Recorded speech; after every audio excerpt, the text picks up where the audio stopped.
خوشی کا دن ہے. مجھے بڑی حیرت انگیز تعجب اور خوشی ہوئی کہ فرح وڑائچ کو بھی سیلیبریٹ کیا جا سکتا ہے. اور فرح وڑائچ کو سیلیبریٹ کیوں نہ کیا جائے کہ نیوز روم میں عورتوں کا داخلہ بند تھا.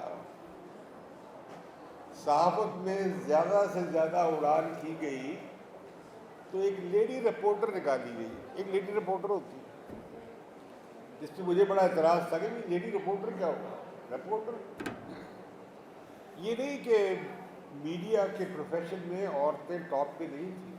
پاکستان میں بڑی ٹاپ کی ایڈیٹرز رہی, جیسے ہیرلڈ کی تھی, نیوز لائن کی تھی, جیسے نیوز کی ہی ڈاکٹر ملیہ لودھی تھی.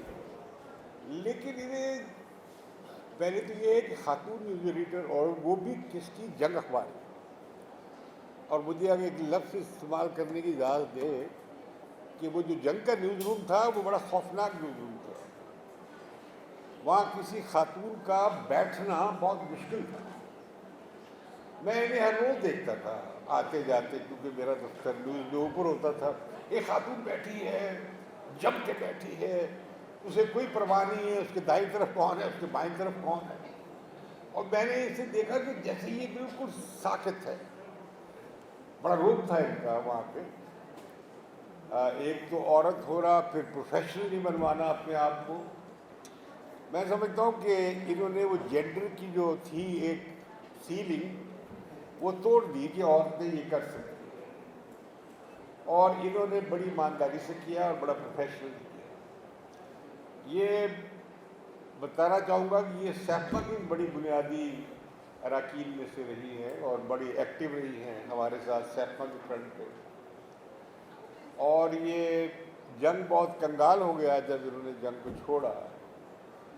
ویسے تو جنگ میں کافی کنگالی ہے. جنگ میں زیادہ تر لوگوں کو اردو لکھنی نہیں آتی.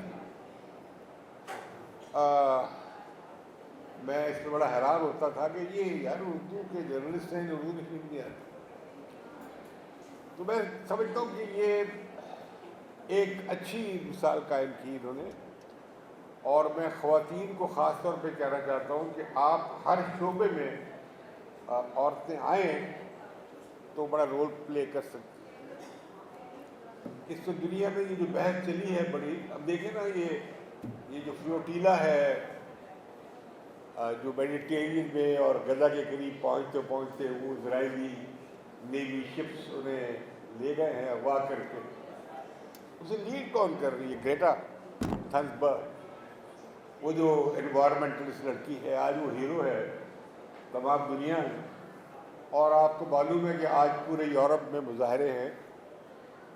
لاہور میں بھی میں ابھی وہاں ایک مظاہرہ دیکھ کے آ رہا ہوں, لیکن وہاں پہ لاکھوں لوگ شامل ہو گئے.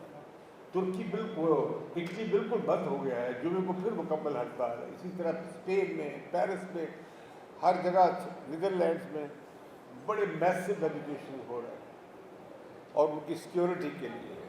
فلسطین کا مسئلہ میں فلسطینیوں کی اپنی مزاحمت اور بڑی قربانی ہے شامل, لیکن ان لوگوں نے جو کیا ہے کہ یہ اسلام فوبیا وغیرہ اب یورپ میں اس لحاظ سے وہ کافی کمزور پڑے گا.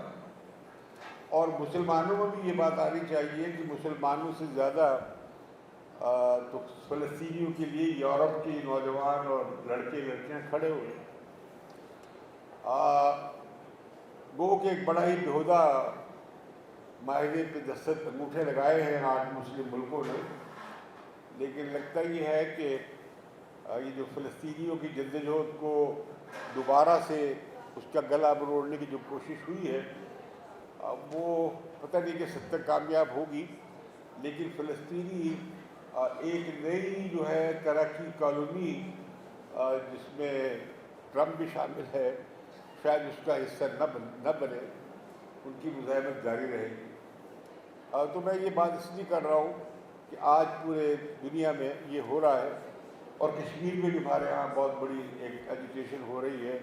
میں حیران ہوتا ہوں, اس میں پولیس والے جو شہید ہیں اور کشمیری جو مارے گئے ہیں وہ جہنم رسید ہوئے ہیں. یار یہ کیا تماشا رپورٹنگ میں آپ کرتے ہیں؟ پولیس والا جس نے گولی چلائی لوگوں کو وہ شہید ہے, اور جو شہری مارا گیا ہے بیچارہ معصوم اب وہ مر گیا ہے. کچھ شرم کریں آپ لوگ جو بیٹھتے ہیں نیوز روم میں ایڈیٹنگ کرتے ہیں. کتنا خوفناک قسم کا آپ کا تعصب ہے ان لوگوں کے خلاف جو جدوجہد کرتے ہیں, اور آپ بڑا یولوجائز کرتے ہیں جو لوگ جبر کرتے ہیں یا گولی چلاتے ہیں. خیر بات دوسری طرف چلی گئی. تو میں مبارکباد دینا چاہتا ہوں آپ لوگوں کو کہ یہ جو نیشنل ویمن جرنلسٹ فورم ہے اسے اور تکڑا کریں. اور ہم کہتے ہیں کہ ہمارے ملک میں رول ماڈل نہیں, تو ہمارے پاس عورتوں کے لیے ایک بڑا اچھا رول ماڈل ہے اور ہمیں ان پہ فخر ہے. Thank you.